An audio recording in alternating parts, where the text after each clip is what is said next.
Hey, this is Dan Lamb Pro coming to you with another tutorial. This one is for Adobe for Steppers. We are in Premiere Pro Beta.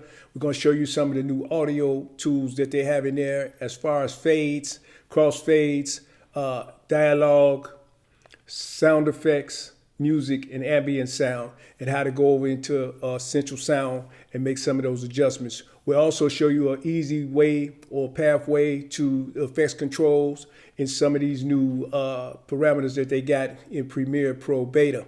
So let's get started.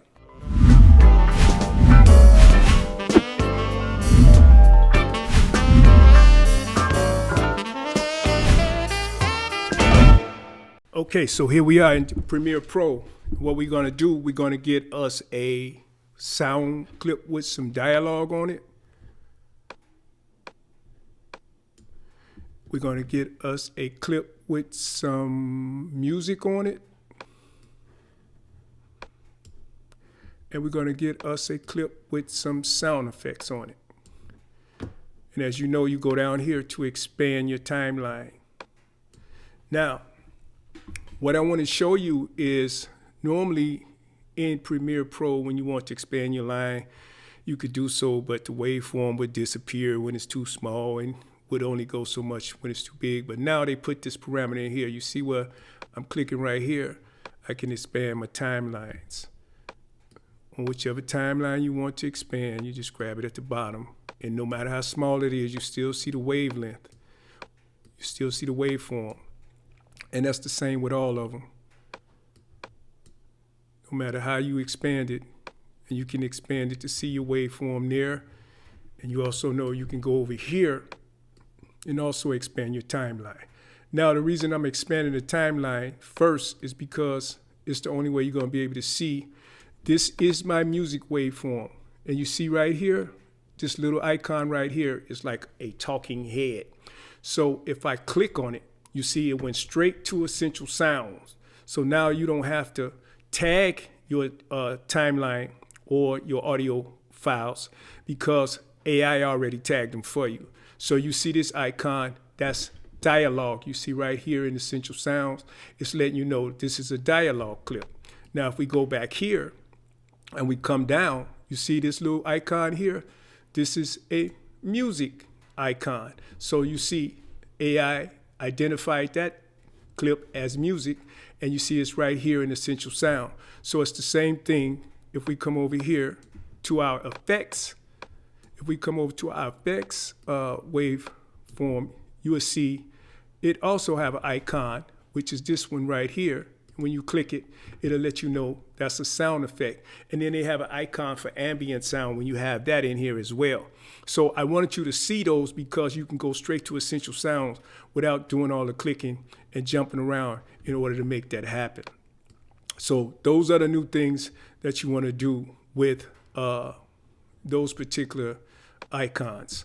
And AI identify each audio file depending on whether it's music, whether it's ambient sound, sound effects, or dialogue. So now, for the fade handles, they have some new fades in here. Well, we used to have to go up here to effects, and we used to have to go to your audio files and hit constant power.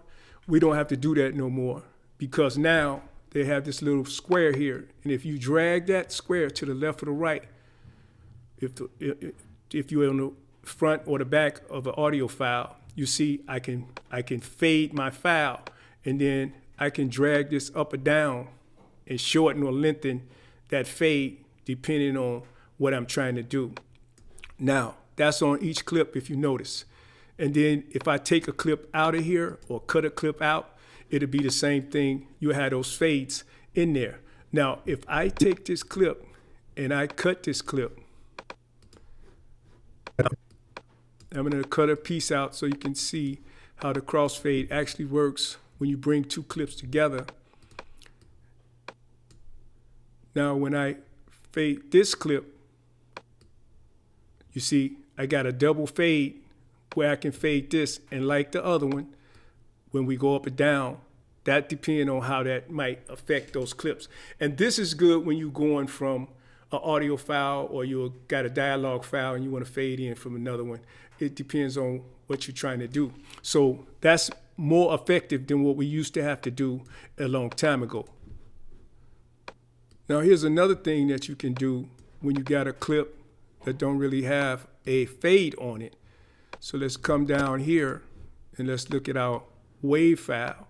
And you see our wave file don't really have a clip on it. It has a clip on the end, but I'm going to take that clip out. And then now if I hit Shift D, you see that clip pop back in there. So let's take it out again. And if I come down with constant power, you see that clip is back in there again. So now those are your new fade tools, audio tools in Adobe Premiere Beta, soon to come to public files whenever they release the version with these in there. Now we showed you how to do the timeline as far as waveforms, and we showed you how to do your icons, and we showed you the faders. Now here's something I want to show you as far as effects. So just say I got an audio effect here from up here. I'm just going to grab any audio effects. So just say we got a pass. So now once I put that audio effect on this particular timeline, you see it created another icon, and that's the FX icon.